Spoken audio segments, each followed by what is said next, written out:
Perkenalkan, nama saya Pendeta Muda Juan Stefanus. Kebetulan kelihatannya masih muda karena pendeta muda ya. Saya pelayanan di Gereja Bethel Indonesia Jalan Ahmad Yani 282 Sukabumi, dulu disebut GBI Ebenezer. Di Jakarta juga ada GBI Ebenezer di Jalan Wahid Asim, Asam Lama. Ya, itu kakak adik dengan gereja kami karena kami adalah salah satu GBI pertama di dunia. Ya. Meskipun title-nya keren banget gitu ya, kelas berat ya. Pertama kali di dunia. Tetapi puji Tuhan, setiap musim pelayanan kami alami di tempat itu dan Tuhan selalu menyertai. Saya datang hari ini ditemani oleh istri saya, ya, Sinta Octavia. Dan kalau Bapak Ibu Saudara boleh ice break dikit, boleh tebak umur saya berapa? Kira-kira berapa?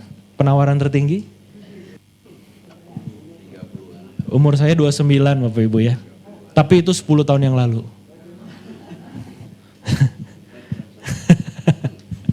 Ya. Di usia saya yang ke-39 tahun, saya dari kecil lahir sebagai anak pendeta, cucu pendeta. Tetapi jujur saya katakan saya baru bertobat 15 tahun yang lalu. Ya, ternyata anak pendeta juga bisa hilang di dalam gereja. Ya. Retret gak pernah bolos, sekolah minggu dijemput. Tapi tetap ya, bertobat itu butuh proses Bapak Ibu Saudara. Butuh panggilan Tuhan, butuh waktunya Tuhan, kairosnya Tuhan. Nah, terima kasih buat kesempatannya pengurus gereja tempat ini, Pak Andi. Ya, meskipun umur kita gak beda jauh, tapi hubungan kita dekat ya. Kalau saya boleh cerita, beberapa bulan yang lalu menjelang Lebaran, bulan puasa, itu Pak Andi telepon saya. Nah, waktu Pak Andi telepon saya itu, saya lagi dalam kondisi sebagai hamba Tuhan, pelayan Tuhan yang sedang hancur. Pak ya, hancur bukan karena saya narkoba dan mabuk, bukan ya. Tapi saya sedang merasa lemah, saya sedang merasa melayani Tuhan itu banyak tekanan ya, banyak kendala ya, banyak mengganggu mental saya, jiwa saya gitu. Saya lagi hancur hati, saya lagi susun khotbah di depan laptop, tiba-tiba Bapak Andi telepon saya. Dan yang saya kaget Bapak Ibu Saudara ya, Pak Andi masih ingat gak ngomong apa sama saya? Pak Andi bilang sama saya, Juan apa kabar? Mami sehat, kamu sehat-sehat. Kamu yang semangat ya pelayanan. Aduh, ini Tuhan kalau pilih waktu gak main ya. Saya lagi hancur hati gitu, sambil merenungkan firman Tuhan, tiba-tiba ada hamba Tuhan senior nih telepon gitu. Ngasih semangat, waduh Pak Andi jujur ya, saya tuh nyembunyiin suara saya lagi nangis itu Pak Andi. Waduh basah wajah saya ini, saya udah gak tahan Tuhan. Kenapa engkau kirimkan seorang malaikat hari itu buat saya? Kan kayak Tuhan Yesus ya di Taman Getsemani gitu. Mau disalib dikirimin malaikat kan. Mungkin jiwa saya hari itu ngerasa mau disalib Pak Andi. Dikirim malaikat tolong semangat saya, aduh puji Tuhan sekali. Dan itulah pengalaman yang indah yang Tuhan berikan kepada saya. Dan ya oleh karena kasih karunia Tuhan saya boleh ada hari ini. Saya melayani bersama-sama di tempat ini, beribadah bersama-sama dengan Bapak Ibu Saudara. Nah waktu saya diminta untuk melayani di tempat ini, saya tanya, Pak Andi saya dikasih tema khusus gak? Katanya apa aja yang tergerak. Wah, dan kebetulan, tapi kayaknya dalam Tuhan Yesus gak ada kebetulan ya Pak Andi ya. Dan secara kebetulan saya tuh di benak dan hati saya sedang merenung gini Bapak Ibu Saudara. Maka itu saya kasih judul khotbah saya hari ini adalah iman yang biasa. Kenapa saya kasih judul iman yang biasa? Karena hari-hari ini saya sering ketemu anak-anak Tuhan, orang-orang Kristen yang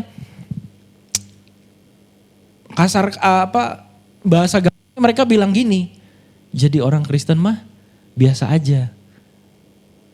Maaf ya, saya nggak bisa sembunyikan logat Sunda saya nanti dikit-dikit ya, karena udah terlalu molokot ya. Jadi orang Kristen tuh biasa aja, nggak usah yang terlalu gimana gitu. Yang penting ke gereja, ibadah, melayani Tuhan, syukur-syukur bisa naik mimbar. melayani. Dan itu ada di atmosfer sekeliling saya Bapak Ibu Saudara. Saya nggak bilang bahwa itu saya, berarti keadaan gerejanya begitu. Ya ada sih begitu. Tapi sejauh pengalaman saya berjalan, ya bergaul dengan gereja-gereja, dengan anak-anak Tuhan, saya menemukan fakta ini. Dimulai di 2015 Bapak Ibu Saudara ya, waktu itu saya baru rintis satu komsel di gereja kami. Komsel pemuda karena sempat bubar ya karena kekurangan jumlah, biasalah gereja di daerah begitu ya. Tapi hari itu ada teman datang sama saya bilang, ayo dong rintis lagi. Wah saya kan semangat, wah ada orang yang rindu nih buat dilayani gitu. Saya rintis, saya ketemu seorang pemuda, Ibu Saudara ya, jauh agak lebih muda dari saya beberapa tahun. Dia punya jabatan lumayan lah di kepolisian gitu ya. Kita lagi komsel, duduk one on one, 1 lawan 1.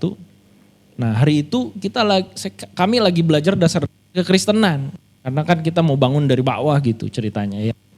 Lagi bahas keselamatan. Lalu seorang pemuda ini bilang sama saya gini, dia panggil saya Bang gitu ya. Karena Bapak Ibu Saudara tahu ya, orang yang kalau ngobrol panggil Bang kemungkinan dari mana ya? Sumatera. Bang, kayaknya gak mungkin lah orang selamat Bang, masuk surga. Coba kalau hari ini saya pulang mati. Kayaknya gak mungkin lah Bang aku masuk surga katanya. Lah saya bilang, bukannya kamu dari kecil Kristen? Lalu apa arti salib Kristus kalau orang gak mungkin masuk ke dalam kerajaan Allah? Ya gak mungkin lah Bang. Lalu saya ingat dari seragamnya. Kalau dari seragamnya emang kayaknya gak mungkin sih. Gak mungkin lah Bang. Loh kenapa gak mungkin? Dari kecil kamu Kristen, bergereja. Bahkan pindah ke Sukabumi merantau kamu cari gereja. Tapi kenapa iman itu gak ada di situ? Dan yang terbaru, pengalaman terbaru Bapak Ibu Saudara, saya dengan istri membina remaja di tempat kami. Dari usia 12 sampai 18, 19 ya 18 lah. Yang terbaru nih. Ada satu anak gitu, dia dari kecil itu baru usia 12, tinggal di keluarga Kristen, baik-baik, mamanya aktivis gereja, dia tinggal sama omnya itu berkhotbah, ya, ngajar di komsel, pelayanan mimbar. Pokoknya dia hidup dari kecil dari suasana yang Kristen banget dah pokoknya. Lalu satu kali kita di remaja itu selalu bagi kelompok kecil untuk renungan firman ya. Dia sama saya duduk sebelah saya. Saya lupa waktu itu kami lagi bahas apa. Saya tanya gini sama dia. Kamu yakin Tuhan mengasihi kamu? Anak sekarang gitu ya. Ya sih katanya. Lalu yakin dong satu kali kamu bakal sama Tuhan Yesus dalam kerajaan Allah di surga. Gak tahu ya. Gak tahu ya dia bilang. Apa saya jadi merasa bersalah gitu sebagai seorang hamba Tuhan. Kok di jemaat kami ada anak seusia itu di lingkungan yang harusnya safe place buat orang Kristen, tempat yang aman gitu. Gak tahu ya. Apakah memang iman hari-hari ini dianggapnya biasa aja? Gak terlalu penting, gak terlalu spesial? Ayat firman Tuhan yang mendasari pemberitaan firman Tuhan pada pagi hari ini saya ambil dari kitab Yakobus pasal 2 ayat 17. Demikian firman Tuhan saya bacakan buat kita semua. Demikian juga halnya dengan iman, jika iman itu tidak disertai perbuatan, maka iman itu pada hakikatnya adalah mati. Perbuatan bukan hanya bicara tentang setelah kita baca firman, kita lakukan firman Tuhan, tapi perbuatan di sini saya boleh artikan secara luas adalah iman itu harus dibuktikan dengan bagaimana kita menjalani hidup. Bagaimana kita menjalani hidup bersama-sama dengan orang percaya. Ya, kalau lebih dari satu orang percaya dalam satu gereja hidup menjalani iman, artinya akan terbentuk sebuah atmosfer, situasi, lingkungan yang imannya hidup. Nah, rasa bersalah saya muncul di situ Bapak Ibu Saudara. Apakah gereja yang saya layani tidak terbangun atmosfer iman yang benar? Apakah komunitas di mana saya berada Fokusnya bukan tentang pembangunan iman. Apakah gereja pada umumnya hari-hari ini sudah mulai lupa? Ternyata yang harus dibangun itu iman, bukan beli videotron. Yang dibangun itu adalah pendalaman imannya. Bukan mikir gimana caranya bikin ibadah berapa kali lebih banyak supaya mengundang lebih banyak jemaat. Membangun fasilitas dan sebagainya. Lalu saya di rumah merenung sendiri gitu.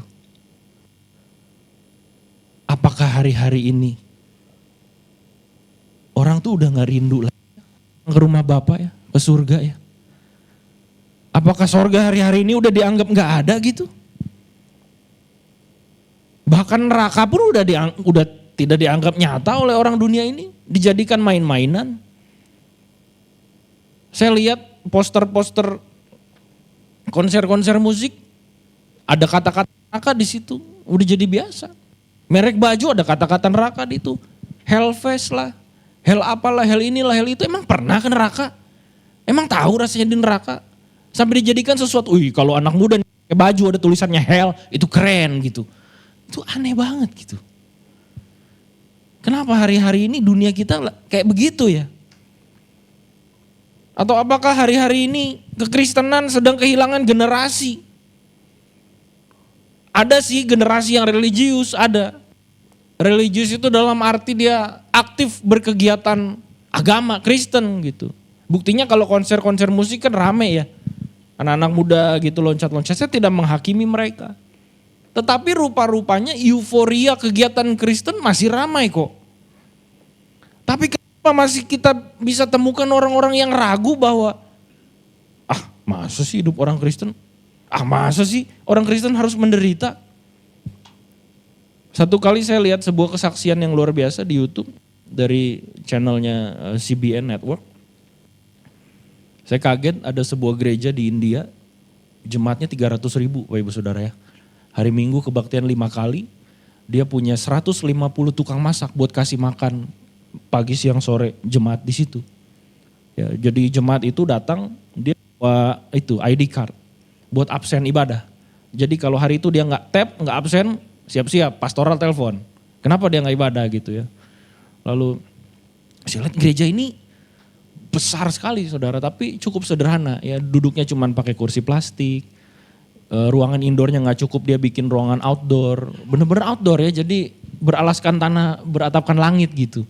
Tapi 300.000 orang sekali ibadah ya pasti puluhan ribu yang datang gitu. Lalu hamba Tuhannya, gembalanya ditanya, apa rahasianya gitu ya. Dia bilang dia memulai gerejanya itu dimulai dari 24 orang Ibu Saudara ya. Kenapa bisa sampai 300.000? Dia jawabannya sederhana tapi nyakitin saudara. Dia jawab gini, kan emang di mana-mana gereja kalau semakin ditindas disakitin semakin berkembang. Lalu saya mikir, apa Indonesia kurang ditindas ya?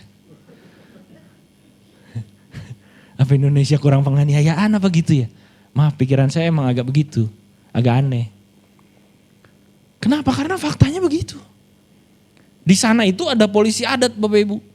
Baca Alkitab dipukul. Karena jumlah mereka membakar sampai 300.000. Dia pukul satu kan ngeri. Backingnya 299.000 orang. Akhirnya polisi adat udah gak turun tangan, udah dibebasin orang Kristen ibadah di India. Saya kenal ada seorang hamba Tuhan cerita, di India tuh gak boleh cetak Alkitab. Cetakan ketahuan cetak Alkitab ditutup pemerintah. Jadi teman saya hamba Tuhan dengan organisasi pelayanannya, dia dari Indonesia supply spare part mesin cetak. Dikirim, potong, nanti dirakit di India baru cetak Alkitab. Sampai begitu beberapa tahun yang lalu, tapi sekarang di satu kota, ada satu kota, saya lupa nama kotanya. Bukan kota besar tapi ya kota sederhana lah, kecil, tapi jemaat 100.000. Itu saya ngebayangin ya, kalau saya ibadah di tengah-tengah mereka tuh atmosfer apa yang saya terima gitu. 300.000 orang berlutut semua, kursi plastik. Saya ngebayangin juga, bukan gerejanya pelit ya, nggak fasilitasin yang baik. Coba Bapak Ibu Saudara bayangkan ya, kalau indoor yang datang ibadah sekian puluh ribu orang, itu AC berapa? Kan sayang duitnya. Nah saya ngelihat begitu, kenapa saya mikir sayang duitnya? Karena dia kasih makan orang-orang di situ setiap hari Minggu. Biayanya lebih, dia bilang memang pengelolaan uang kami untuk give back, untuk memberi kembali kepada umat, kepada masyarakat, bukan soal fasilitas. Nah, apakah semangat itu ada di tengah-tengah orang Kristen? Khususnya hari ini, hari raya kemerdekaan Indonesia. Ada nggak ya kira-kira hasrat itu?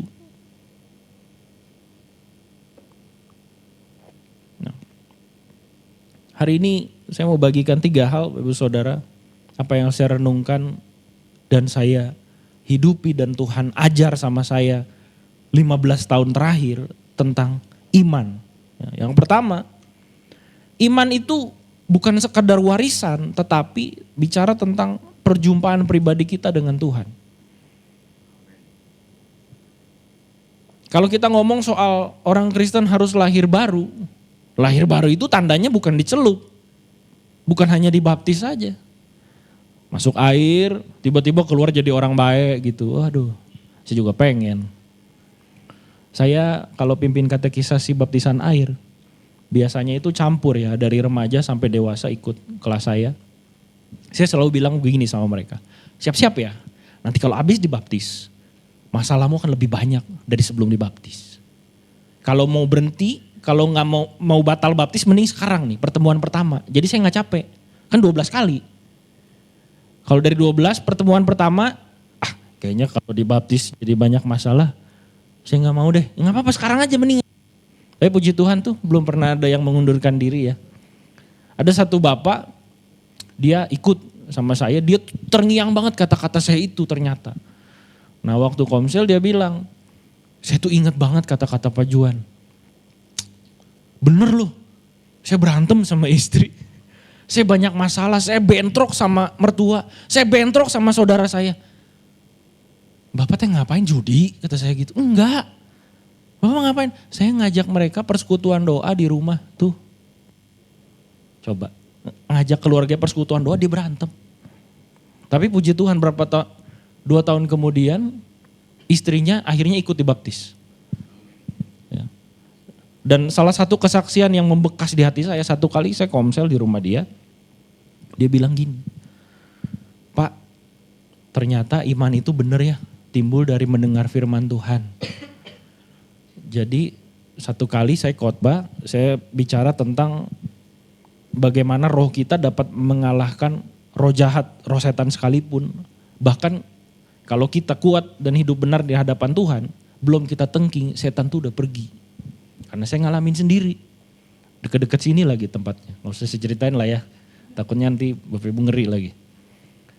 Nah dia cerita sama saya begitu, oh emang Bapak ngalamin apa? Jadi di rumah tempat dia tinggal, ada satu anak ditidurin dipakai tidur sama anaknya yang cowok, yang kecil, yang nomor 2.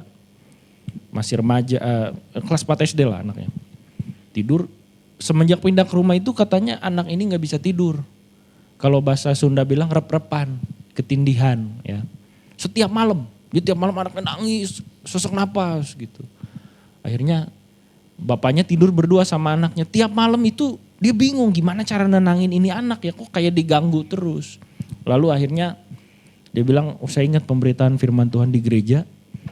Dia berdoa sederhana, ini dari keluarga sederhana gitu ya. Dia berdoa sederhana, bilang Tuhan Yesus tolong anak saya usir roh jahat dari rumah saya katanya gitu. Lalu gimana Pak? Puji Tuhan setelah hari itu anak saya tidurnya enak. Wah puji Tuhan. Ya ternyata benar ya Pak ya. Iman kita itu bisa mengalahkan mereka. Iya. Bapak gak perlu sebor-sebor minyak di rumah nanti licin. Dikata setan kepleset. Enggak. Tapi iman dapat mengalahkan dunia. Nah pertanyaan saya, seberapa dari kita mengalami pengalaman dengan Tuhan, perjumpaan dengan Tuhan yang dapat menguatkan kita. Karena latar belakang Kristen, budaya Kristen yang kita hidupi itu belum tentu menjadi bukti bahwa kita pasti sudah diselamatkan, sudah di dalam Tuhan. Buktinya saya butuh 25 tahun dari lahir sampai ke umur 25 tahun buat sadar. Kalau saya butuh keselamatan. Iman bukan sekedar berapa banyak informasi, berapa banyak jam kita dengerin YouTube khotbah. Tetapi perubahan apa yang sudah kita alami di dalam Tuhan. Tetapi bagaimana kita mengalami perjumpaan dengan Tuhan seperti yang diberitakan firman Tuhan tertulis di kitab Yohanes pasal yang ketiga. Bagaimana seorang itu harus dilahirkan kembali dari air dan roh supaya dia dapat melihat kerajaan Allah. Nah, pertanyaan bagi kita pribadi masing-masing hari ini, sudahkah kita mengalami titik balik itu? Titik balik kelahiran baru di dalam Tuhan yang membuat kita sadar bahwa selama ini ternyata hidup saya ini sia-sia kalau tanpa Tuhan. Saya mengalami itu Bapak Ibu Saudara di usia ke-25 tahun. Dan jujur saya baru baca Alkitab serius sungguh-sungguh di usia 25 tahun. Padahal kalau boleh dibilang itu adalah fakta yang memalukan ya. Papa mama pendeta. Engkong saya ada di prasasti pendirian STT Battle Indonesia. Lah cucunya bangor gitu. Bahasa Sundanya bangor. Tapi ya saya juga butuh ternyata momen waktu perjumpaan dengan Tuhan. Kalau Bapak Ibu Saudara tanya sama saya, kok bisa tiba-tiba bertobat KKR sama pendeta yang mana? Ikut retret siapa? Saya KKR bersama dengan berlaksa-laksa malaikat Bapak Ibu Saudara. Berdua doang sama Alkitab di kamar matiin lampu. Lagi ngapain? Awalnya lagi baca Alkitab. Itulah ya. Ya singkat cerita adalah seorang teman hamba Tuhan yang menjangkau saya waktu itu. Saya cuma terjangkau sampai sadar bahwa masa orang Kristen gak pernah baca Alkitab. Baca Alkitab. Saya mulai baca kitab perjanjian baru sampai kitab kisah para rasul waktu itu. Sebagai anak muda yang hidup di lingkungan gereja Battle Indonesia, karismatik kan, bahasa roh kan sesuatu ya. Kayak wah keren juga nih orang bisa berbahasa-bahasa lain gitu. Saya selama ini lihat doang, gak pernah ngalamin kan. Jadi malam itu saya berdoa, Tuhan boleh juga lah aku nih dapat bahasa roh gitu. Siapa tahu kan lebih rohani kan kalau habis bahasa roh ya siapa tahu. Kalau enggak juga ya gak apa-apa. Saya mintalah sama Tuhan. Dan malam itu Bapak Ibu Saudara saya mengalami perjumpaan dengan Tuhan sungguh-sungguh. Pertama kali dalam hidup saya. Dan puji Tuhan sampai hari ini saya enggak berbahasa roh. Karena saya percaya sejak hari itu Tuhan memberikan sesuatu yang lain. Saya itu waktu kecil dikenal sebagai anak pendeta yang gagu. Saudara tahu gagu? Gagu means bisu. Gak suka ngomong, antisosial, gak suka ketemu orang, gak suka tatap mata orang. Kalau ada jemaat datang ke rumah saya masuk kamar. Kalau diajak kunjungan ke rumah jemaat, saya di luar. Disuruh ke dalamnya kalau dikasih permen. Ayo masuk katanya gitu, dikasih permen susu. Tapi semenjak hari itu saya mengalami peristiwa kelahiran baru itu Bapak Ibu Saudara. Seolah-olah ketika saya baca Alkitab semua kebenaran itu seperti di-download dari awan-awan surga gitu, dari cloud-nya Tuhan gitu ya. Masuk gitu. Kok jadi ngerti? Kok jadi tahu? Itulah yang menuntun saya akhirnya sekolah Alkitab ya. Tapi perubahan hari itu, saya semakin banyak tahu, saya jadi semakin terbakar untuk bercerita tentang kebaikan Tuhan.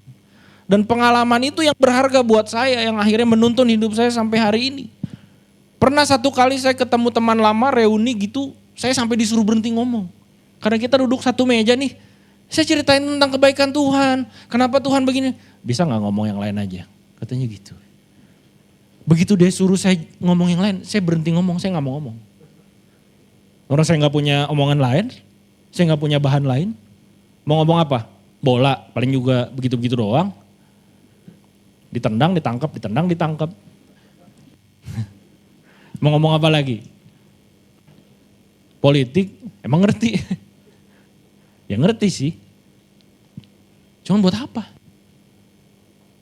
Karena yang mewarnai hidup saya adalah bagaimana Tuhan bekerja dalam kehidupan saya.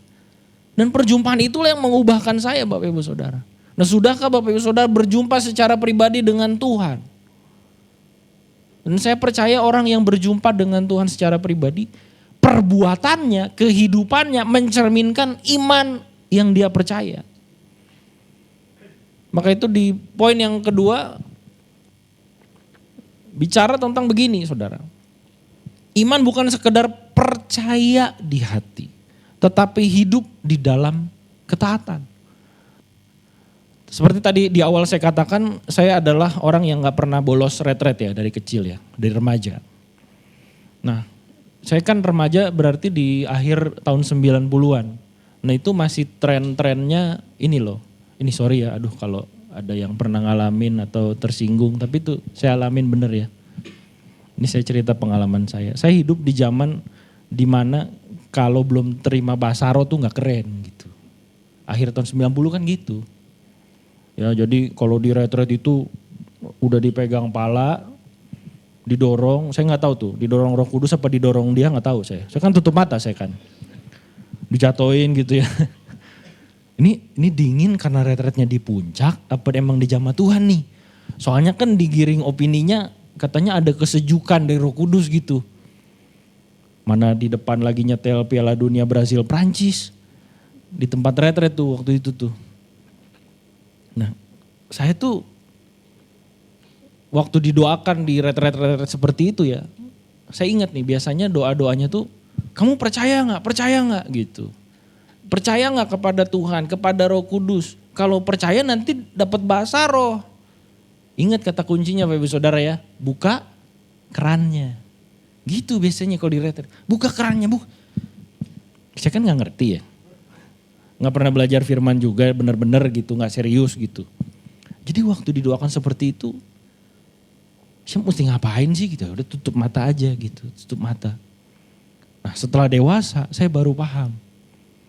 Ternyata percaya itu bukan sekedar yakin doang. Percaya kalau Tuhan, percaya gak Tuhan ada? Percaya, ada, Tuhan ada. Percaya gak Tuhan mengasihi kamu? Percaya, seperti anak yang tadi saya tanya persis apa yang saya tanya. Kamu percaya gak Tuhan ada? Percaya. Kamu percaya gak Tuhan baik? Percaya. Kamu percaya gak Tuhan penuh kasih? Percaya. Buktinya apa? Ya aku masih bisa hidup, aku bisa makan, aku bisa sekolah, oke. Tapi kamu percaya enggak satu hari kelak kamu akan berakhir dalam kerajaan Allah bersama-sama dengan Tuhan bersukaria dalam kerajaan surga? Enggak tahu.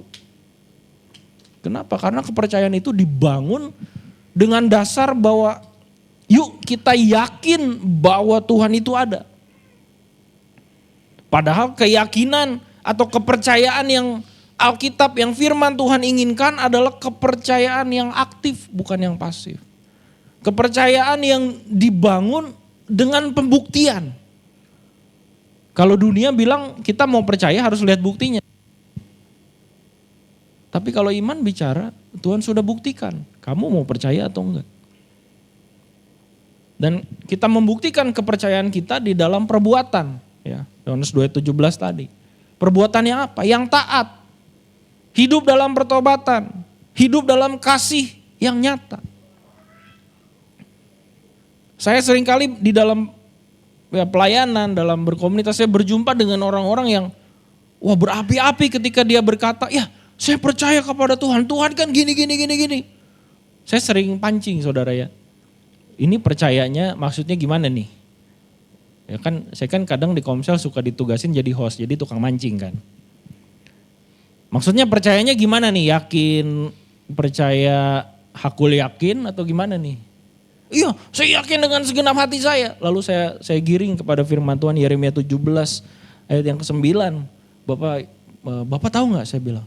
Yeremia 17 ayat yang ke-9 itu bilang hati manusia itu penuh tipu daya. Penuh kelicikan. Bapak percaya kepada hati Bapak yang penuh kelicikan? Oh gak mungkin, saya kan udah lahir baru, katanya gitu. Ya iya sih, betul juga jawaban Bapak. Tapi Pak, saya bilang, Hati manusia itu adalah tempat yang paling rentan dan paling berbahaya. Iblis yang gentayangan di depan rumah kita bisa tengking. Tapi kalau iblis dia udah nyamar, udah nyaru, jadi suara kebaikan masuk dalam hati, dalam pikiran. Kita butuh analisa, apakah benar ini suara dari Roh Kudus atau dari roh yang lain. Karena hati kita adalah tempat yang berbahaya dan bisa menipu kita. Buktinya apa? Buktinya banyak kok orang yang percaya. Tapi kalau bilang, percaya Yesus nih sungguh-sungguh, benar. Kalau Tuhan izinkan nanti kamu satu hari mengalami penderitaan seperti Ayub misalnya. Siap gak? Amit-amit cabang olahraga. Ayub, enggak deh. Enggak, orang saya udah diberkati Tuhan. Loh katanya percaya, katanya beriman. Salah satu teladan iman dalam hidup saya ya Bapak Ibu Saudara, pendeta senior di tempat saya pelayanan dulu di GBI Petamburan, pendeta Nyonya Oli Mesak ya. Saya dengar cerita ini tuh selalu terinspirasi karena gini. Beliau punya anak mantu pengusaha, ada yang dokter di Jerman.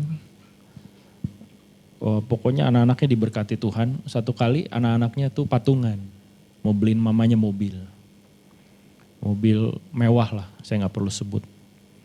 Lalu oma ini jawab simple, adem banget. Dia jawab begini, jemaat di gereja masih ada simbol jalan lewat gang, aku gak mau mobil yang mewah.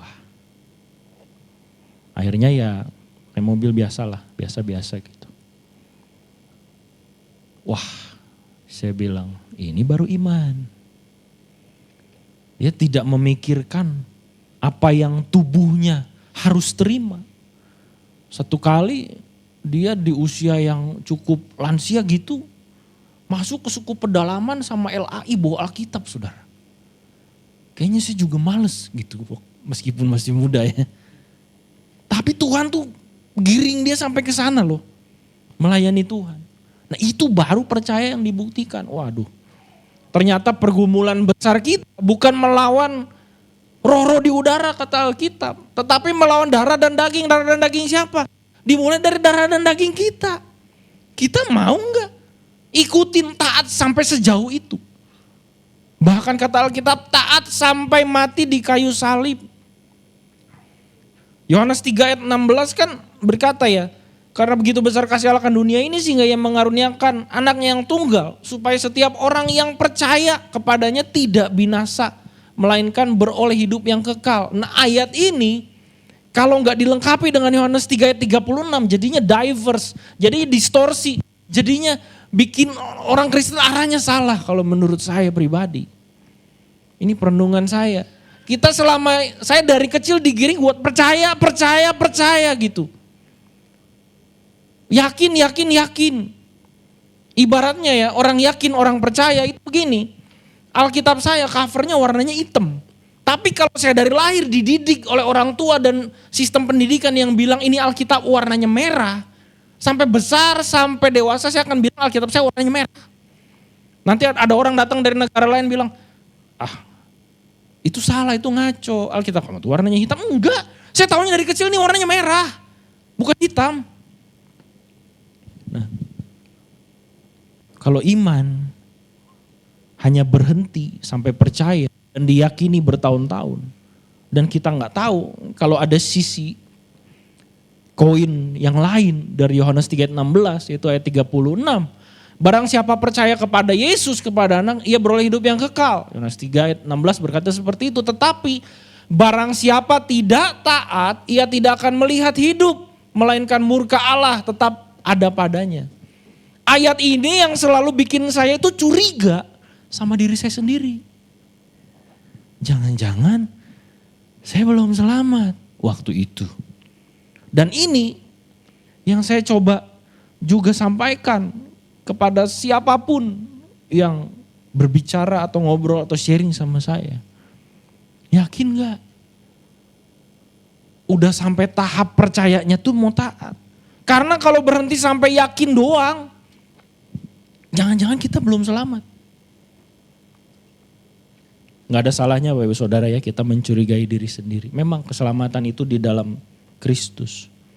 Tapi bukankah kehidupan kita adalah perjalanan panjang untuk membuktikan bahwa iman dan keselamatan yang ada di dalam kita ini benar-benar, sungguh-sungguh.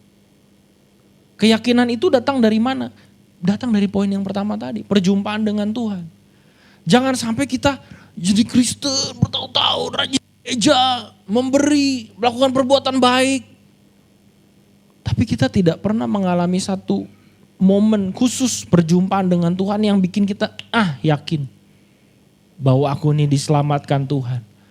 Yakin bahwa aku ini ditolong Tuhan. Yakin bahwa aku ini disambut oleh Yesus di dalam kerajaan kekal.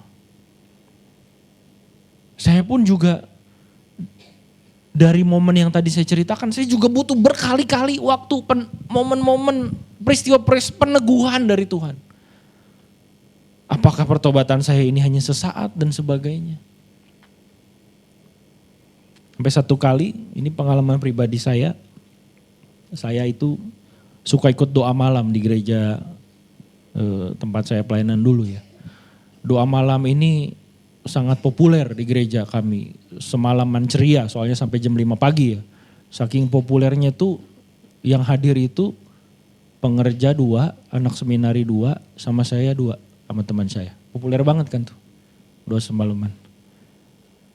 Jemaat gerejanya berapa? 1000. Saking populer itu acara doa ya.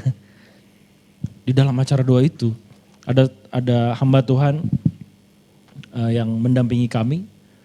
Satu kali dia berdoa buat saya pribadi gitu. Ya, dia doa, saya ingat dia bilang begini. Siapkan hidup, buka hati, buka pikiran, karena kerajaan Allah sudah terbuka bagi engkau, katanya begitu. Kata impresinya dia gitu ya. Dalam hati saya nih secara daging nih, yang benar. Saya aja belum yakin waktu itu gitu. Yang benar, surga terbuka. Tapi kalimat peneguhan berikutnya dia bilang gini, kamunya siap gak? Oh iya ya, jangan mau surganya doang. Kitanya siap enggak? Kitanya sudah membangun kehidupan untuk berada di sana atau belum? Sejauh apa kita rela taat pada kehendak Tuhan? Atau kita masih bayar harga? Masih kita pertimbang-timbang. Tuhan kalau terlalu berat janganlah. Abraham ditarik keluar dari tanah kelahiran. Kehidupan bersama dengan keluarga yang sudah settle, sudah nyaman di Ur Kasdim. Kata Tuhan, pergi kemana? Gak tahu. Pokoknya ikut aja dulu. Bahasa sederhananya gitu ya. Yuk jalan aja dulu, jalan ke sini, nanti jalan ke sini. Pokoknya adalah satu tempat, katanya gitu. Musa pun mengalami yang demikian. Rasul Paulus pun mengalami panggilan yang serupa. Dia dipanggil untuk keluar dari kenyamanan, saudara. Dari gelembung yang terbangun secara alami dalam kehidupan Paulus. Dia tuh udah jadi, ya boleh dikatakan ulama terpandang lah pada saat itu ya. Orang hebat dia, orang pintar. Tapi dia dipanggil keluar untuk hidup di jalanan.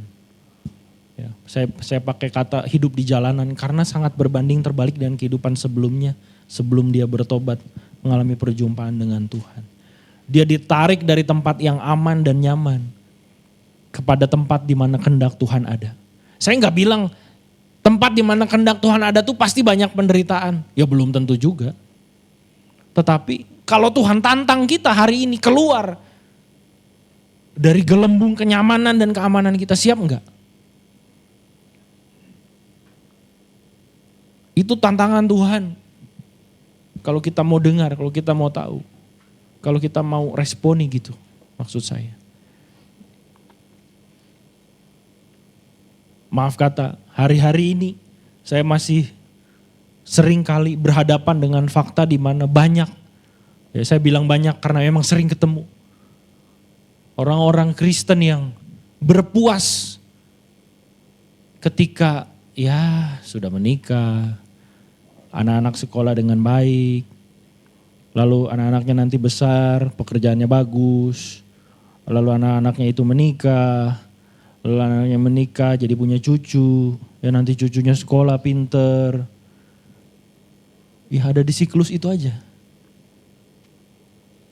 Lalu menjadi perenungan saya adalah, masa iya hidup di dalam Tuhan sesederhana itu ya?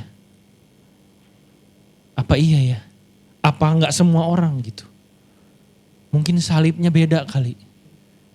Ada yang salibnya dari berlian dan marmer, ada yang salibnya dari kayu kasar kali. Jadi pikulannya beda rasanya. Tuhan, saya pengen dong salib yang diamond gitu. Jangan salib yang kasar.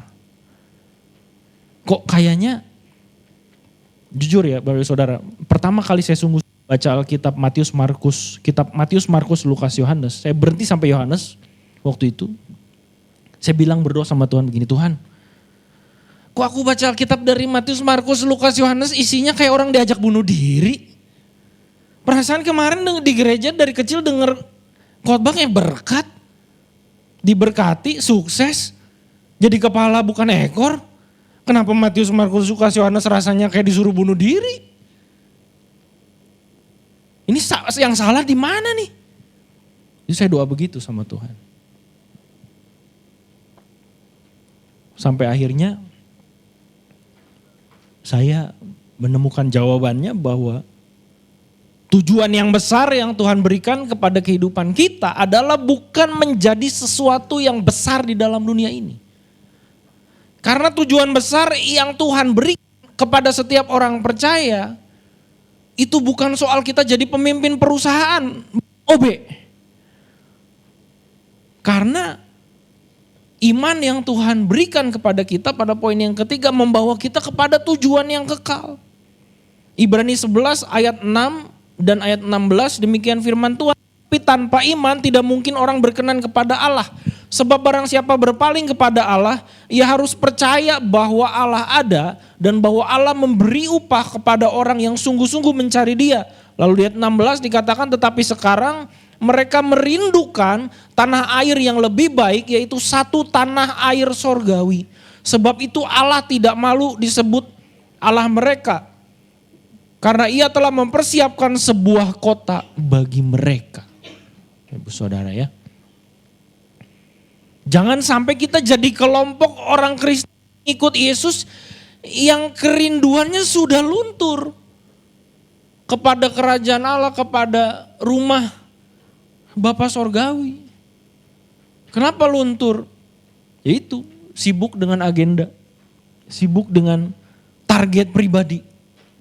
Nanti di umur segini, pokoknya saya harus kerja keras, tabungannya harus sampai segini. Katakanlah tabungannya udah nyampe, terus mau ngapain? Tanpa hikmat Tuhan punya duit banyak juga ditipu orang habis. Tanpa hikmat Tuhan juga kalau Tuhan gak izinkan sehat, kita gak ngapa-ngapain. Kalau target pribadi kita sudah tercapai, keluarga sudah baik-baik saja. Saya ingat nih, papi saya almarhum, Pendeta Daud. Dari saya kecil, dari saya TK umur 5. Papi saya meninggal, saya kelas 4 SD. Saya satu-satunya anak laki-laki jadi sering diajak jalan bareng. Papi saya tuh suka bilang gini, papi nanti kalau pensiun ya gak mau jadi pendeta lagi. Papi mau beli tanah kosong, nanti bangun rumah kecil, di depannya ada empang ikan, dia tuh suka piara-piara gitu. Punya empang, nanti ada kandang ayam, pokoknya papi mau nikmatin masa tua deh, begitu. Di bayangan saya tuh kayak, oh mungkin hamba Tuhan tuh kalau udah pensiun pikirannya udah ya pengen relax gitu. Gak ngejar apa-apa lagi gitu. Pas saya udah jadi hamba Tuhan saya tahu. Saya jadi kebayang pengen juga beli kayak gitu. Stres ternyata jadi hamba Tuhan Banyak ini banyak pikiran. Ada salib yang harus dipikul gitu. Tapi pada momen ini saya menyadari betul bahwa saya pribadi pun perjalanan saya di dalam Tuhan pikul salib melayani kehendak Tuhan tuh kayaknya baru nggak pertama deh. Masih jauh gitu perjalanan. Masih banyak yang harus saya cari tahu Tuhan, saya ini mau dibawa kemana, saya mau ngapain, saya mau jadi apa. Apa dampak saya bagi jiwa-jiwa, apa dampak saya bagi kerajaan Allah. Kenapa? Karena kalau kita jauh dari melakukan kehendak Tuhan, jauh dari mencari panggilan Tuhan, jauh dari mencari kerinduan Tuhan bagi kita di dalam dunia ini, kita akan makin jauh merindukan kerajaan Allah.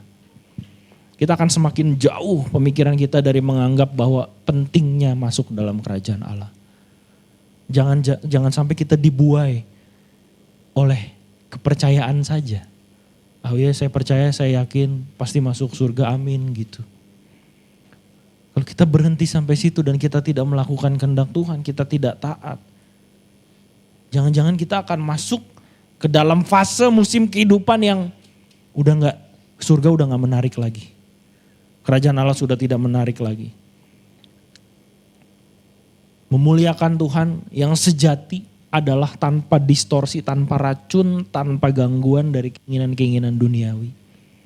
Keinginan duniawi bukan berarti kita gak boleh beli baju baru, gak beli sepatu baru, bukan itu. Ya sesuai kebutuhan aja. Maksudnya adalah keinginan-keinginan yang menghalangi kita dari mencari kehendak Tuhan. Tanda iman seseorang menuju kepada hidup yang kekal, yang pertama dia tidak lagi bermain-main dengan dosa. Bapak Ibu Saudara ya, saya memuridkan, saya melatih orang-orang yang melayani bersama saya dari hal-hal kecil untuk belajar taat. Dari apa? Yuk kalau naik motor pakai helm. Jangan lawan arah. Jadi di gereja kami mungkin Pak Andi tahu ya, di sebelah tuh ada jalan besar, gang 2 arah, itu rame banyak tukang makanan. Tapi gereja kami itu kan 1 arah.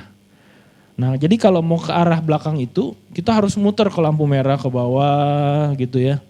Muter balik lagi baru sampai. Padahal kalau jalan kaki kan tinggal ke sebelah gereja ya. Awal saya datang ke sana itu saya tegur tuh. Pengerja, anak muda ya. Udah mah gak pakai helm, lawan arah. Ya emang sih cuma 2 detik sih, set gitu nyampe. Tapi mau nyobain gak 2 detik di neraka saya bilang. Jangan sampai lo ya mau masuk surga nih. Lalu kata penjaga pintu surga saya bilang, kau 2 detik gak pakai helm, gak bisa. Gak layak imanmu, mau gak begitu? Ya. Ada satu bapak nih saking sering saya tegur ya.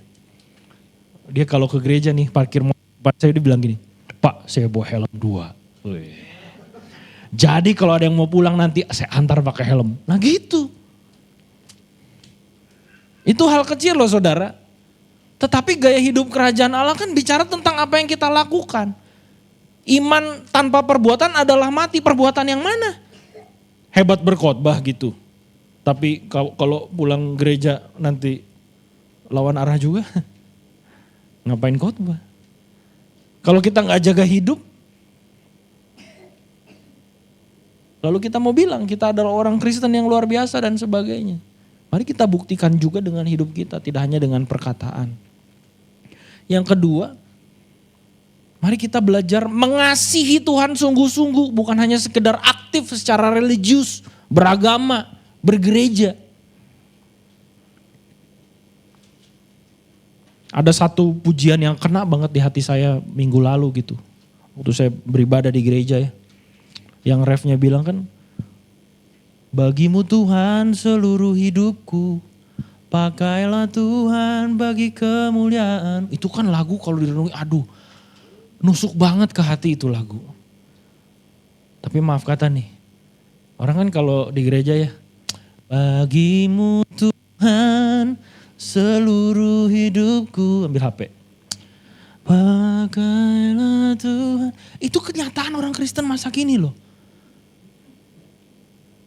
Di sini sih gak ada, di Sukabumi banyak. Ada 29 gereja plus Katolik 30. Kayaknya ada deh di salah satu itu. Kayaknya saya pernah lihat deh. Tapi itu fakta loh. Seberapa kita serius di hadapan Tuhan ketika kita datang ke gereja bernyanyi. Meskipun kalau kita nggak tahu itu lagunya lagu apa. Liriknya kita nggak hafal, dibantu oleh multimedia dan sebagainya. Tapi bukan berarti hati kita bisa fokus kan. Bukan berarti hati kita jauh dari kehendak Tuhan, dari hadirat Tuhan kan. Ini kesaksian yang saya bawa kemana-mana ya Bapak Saudara ya.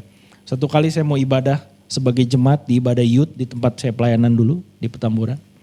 Dari rumah saya berdoa, Tuhan hari ini saya mau ibadah nih. Perjalanan dari rumah cukup jauh, berikan keamanan dan saya mau menikmati ibadah hari ini. Nah kebetulan hari itu karena ada satu urusan saya datang terlambat tuh. Udah lagu 2. Saudara tahu lagu Ku Kan Terbang kan ya? Ku kan terbang gitu ya. Itu datang nih baru intro nih. Biasalah anak muda kan kalau ibadah tuh kayak konser metal ya. Distorsinya tinggi-tinggi gitu. Gitu. Saya masuk, wih. Anak metal dari mana nih gitu. Saya duduk gitu ya. Lirik lagu. Pertamanya firman-Mu Tuhan berita bagi kakiku. Itu kan ceria banget. Tapi lirik itu saudara masuk ke hati saya percaya Roh Kudus izinkan tusuk hati saya pakai lirik itu. Jadi orang lagi bukan terbang, saya lagi nahan nangis. Kenapa? Karena itu ternyata lirik lagunya gak main-main ya. Kalau kita hayati itu. Hari itu saya belum hajar masalah kayak hari ini mungkin. Saya masih enjoy, merasa kayaknya hidup saya baik-baik aja gitu maksudnya. Tapi lagu itu begitu dar. Lalu ketua ibadahnya pulang ibadah tanya saya gini. Tadi kau kenapa? Kok ada yang lain dari dirimu gitu. Saya cerita, tadi saya ngalamin gini. Lalu dia bilang, wah ini orang yang emang kita kalau datang ibadah harus siapin hati itu begitu ya. Gak perlu tunggu lagu sedih, maaf kata lagu minor, lagu sedih ya. Gak perlu ditunggu itu. Kalau di jamaah Tuhan mau pakai lagu apa juga bisa. Kalau kita mau ngalami kebaikan Tuhan, itu kan urusannya hati kita nih connect gak? Mengasihi Tuhan atau enggak. Atau kita hanya bergereja saja. Tanda iman menuju kekekalan yang ketiga itu hidup dengan kesadaran bahwa kita di dunia ini numpang lewat. Musafir. Di dunia ini kita numpang lewat. Nah sembari kita lewat, warisan ilahi apa yang mau kita bagikan di dalam dunia ini? Jejak apa yang mau kita tinggalkan? Mungkin kita gak bisa menyenangkan semua orang. Bahkan mungkin tetangga sebelah rumah kita aja kesel sama kita. Bisa aja. Memang betul kita gak bisa menyenangkan semua orang. Kan tugas kita menyenangkan Tuhan. Bukan menyenangkan orang saja. Lalu kira-kira apa ya warisan kekal yang bisa kita bangun di dalam dunia ini. Sehingga ada generasi berikutnya yang melihat jejak kita dan mau diberkati. Salah satu menurut saya ya warisan kekal dari almarhum papi saya Pendeta Daud. Meskipun kami hanya singkat sampai saya kelas 4 SD. Ini bahasanya dia ke saya ya. Dan itu saya pegang sampai hari ini. Dia bilang gini, saya ini kan waktu kecil gak bisa diem ya Bapak Saudara ya. Pukul teman, pukul anak sekolah minggu. Jadi pulang gereja ada anak sekolah minggu mata hitam sebelah itu saya itu kerjaannya tuh. Gampang berantem gitu. Nah satu kali papi saya tuh tahu saya habis berantem di sekolah. Lawan berapa orang gitu. Kayak film ya. Masih SD pada kelas 1. Mantap. Nah pulang di rumah saya pikir wah habis nih. Hukuman terberat dari papi saya itu adalah kalau jambang udah ditarik. Waduh udah selesai udah. Habis saya itu pedes. Nah waktu itu papi saya cuma bilang gini, Juan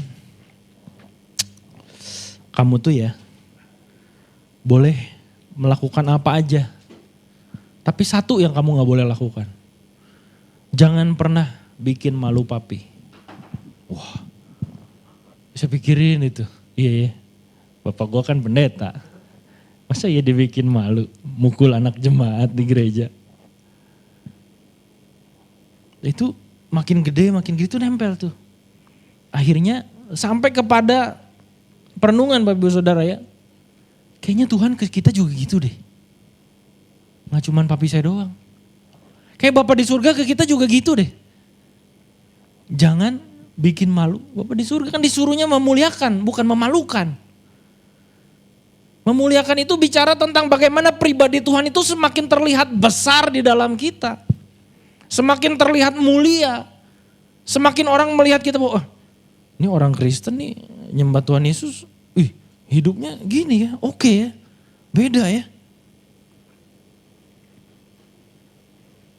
Nah itu perjuangan kita meninggalkan warisan kekal. Karena iman sejati bukan hanya dimulai di dalam gereja tapi dibuktikan dalam kehidupan kita sehari-hari.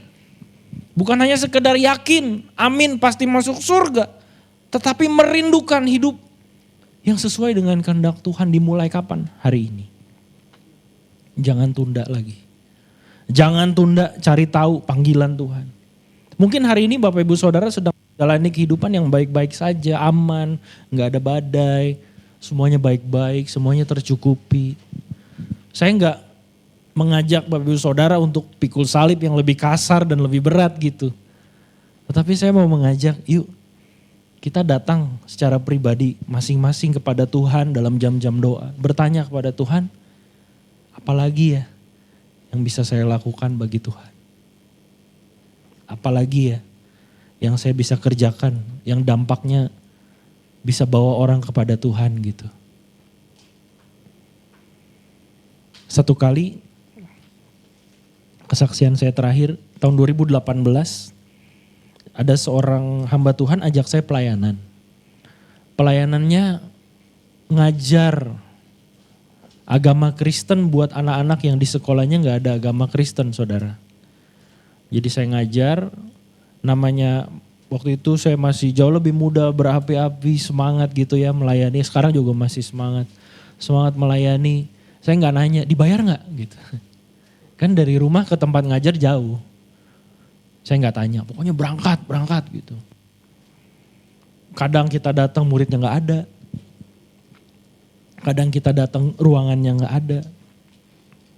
Tapi buat saya, oh ini melayani Tuhan kali gitu. Ini melayani sungguh-sungguh lah. Sampai satu titik momen saya gak cerita sama orang tua saya meskipun waktu itu kita tinggal satu kota belum serumah. Saya gak cerita, uang bensin pun sudah tak ada. Ya. Saya naik motor bebek, meteran bensinnya udah mati. Saya buka lubang tangki, masih goyang. Masih goyang berangkat. Terus dalam hati gini, cukup kayaknya sampai pulang lagi nih. Udah lah. Pelayanan 1-2 jam. Pulangnya ngobrol sama teman ya. Saya baru tahu setelah saya ngajar 2 semester, harusnya tuh saya dibayar. Tapi namanya duitnya ada yang korup, saudara. Ada yang lipet, ada yang ambil. Gitu. Lalu di hari itu, saudara, seperti kisah-kisah di Alkitab gitu. Tiba-tiba Tuhan kirim amplop putih. Datang ke kita guru-guru nih. Dari mana? Gak ada yang tahu sumbernya. Ada yang bilang dari ini. Gak ada sumber yang pasti gitu. Begitu kita buka, kaget loh pemelihara. Itu lebih dari gaji sebulan guru loh. Akhirnya kami sepakat ya. Kami ambil hanya untuk sekedar transport hari itu. Sisanya kami kumpulkan jadi uang kas buat fotokopi buku anak-anak. Kami gak ambil gitu. Nah saudara, kadangkala dalam melayani kehendak Tuhan tuh seperti itu. Kayak, Tuhan nih salib kasar amat sih, tajam gitu. Gak ada yang lebih ringan gitu dari salib ini. Tapi kalau kita lakukan dengan kerelaan, dengan sungguh-sungguh, dengan motivasi yang benar, tulus, murni. Gak ada embel-embel saudara. Saya percaya Tuhan bisa bawa ke tempat yang Tuhan inginkan. Dan karena saya percaya tempat yang Tuhan inginkan adalah tempat yang terbaik buat kita. pada waktunya. Karena tempat yang terbaik buat kita itu belum tentu itu yang terbaik buat ukuran orang lain. Buat manusia, buat nilai-nilai sistem dunia ini mungkin gak yang terbaik. Tetapi saya percaya Tuhan yang tahu yang terbaik porsinya, kadarnya menurut kita. Menurut kehendak Tuhan buat kita. Mari kita sama-sama temukan kehendak Tuhan bagi kita. Jangan mau dilabelin orang yang imannya biasa aja. Mari kita punya iman yang menyala-nyala, yang membakar orang-orang di sekitar kita untuk membawa pribadi Tuhan semakin diagungkan melalui hidup kita. Mari kita tundukkan kepala. Terima kasih Bapa di surga, karena kebaikan Tuhan, karena kehadiran Tuhan dalam kehidupan kami, hidup kami jadi berbeda, jadi spesial, jadi indah. Tuhan, kalau hari ini kami belum melihat keindahan pribadi Tuhan, perkenankanlah karunia Tuhan kepada kami untuk melihat keindahan hidup di dalam Tuhan. Jangan biarkan iman kami lemah atau dikalahkan oleh dunia. Jangan biarkan Tuhan iman kami mati karena kami sibuk membandingkan hidup kami dengan orang lain. Tapi biarlah iman kami Tuhan dibangun atas dasar yang teguh, yaitu hubungan kami dengan Tuhan, di mana kami mendengar suara Tuhan, kami mendengar firman Tuhan, dan kami melakukan kehendak panggilan dan melakukan setiap apa yang Engkau kehendaki dalam kehidupan kami. Berkati pemberitaan firman Tuhan pagi hari ini, kiranya ada berkat yang baru yang diterima oleh setiap kami. Terima kasih Tuhan, terima kasih buat kasih karunia Tuhan. Dalam nama Tuhan Yesus, haleluya, amin.